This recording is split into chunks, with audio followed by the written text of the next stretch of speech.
So, Tim, as you know, a key element of the above difference approach is really building that internal resilience and capacity to move this and drive this forwards with the organizations that we work with. And you yourself, along with Sophie and Rachel, obviously attended the program.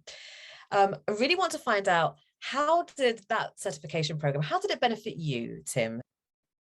The above difference facilitator development program was nothing short of inspiring. And I know, and I can speak for Sophie and Rachel as well, because we share this often, but when we were undertaking that training, the light bulb moments were just one after another. And I think, and I'm somebody who's been very privileged throughout my career to attend some excellent training. The Workforce Race Equality Standard, expert training, excellent. But I must say, of all the training that I've done, this, and I don't want to compare and contrast, but actually this is up there with at the top. This is amongst those really inspiring programs. I think the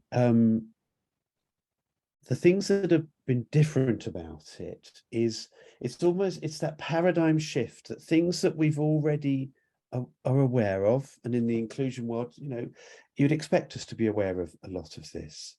But actually, one of the key things for me, and I think it's one of the most important elements of the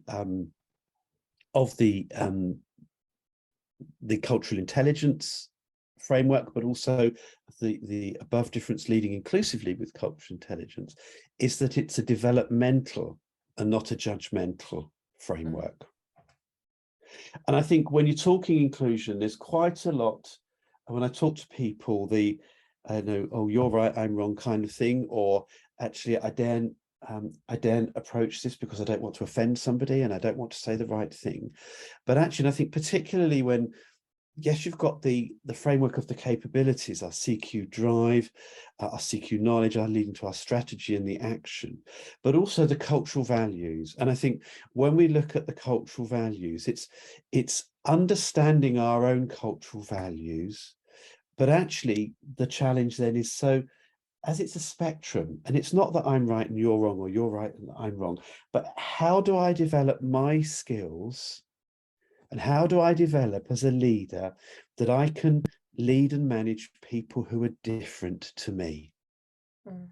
And I was able to test that out really, really quickly after we'd done the facilitator program, because I was involved in part of the induction program for our international nurses coming from India and the Philippines to work here in the UK, most of whom it was the very first time that they'd been abroad, let alone lived and worked somewhere. But actually understanding that they were coming from very different cultural contexts with potentially very different cultural values, but not just supporting them, but actually supporting our ward leaders who were receiving them, and actually saying, these new nurses that we're welcoming are likely to have very different values to what we're used to. And it's not that you're right and they're wrong, or they're right and you're wrong, but actually it's how I was able to support people to celebrate, but also work with that difference. And it started quite simply because from somebody from the Philippines, they wouldn't for 1 minute think of calling their ward leader by their first name. They would call them sir or ma'am.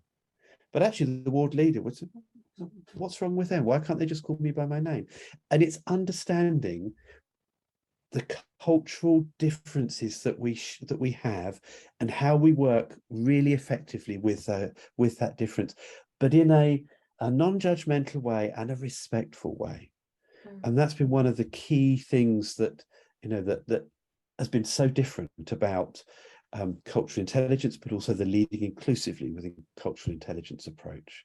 It gives us, and it doesn't just highlight things, it gives us the toolkit and the understanding and the knowledge to actually work comfortably and respectfully with difference. And how actually when we do manage those diverse teams well and effectively, how it can only serve to create a much more successful and happy working environment, but then ultimately in the healthcare context, provide better care for our patients. But we do need to take that time to be serious about working respectfully and creatively with difference, and want to do it.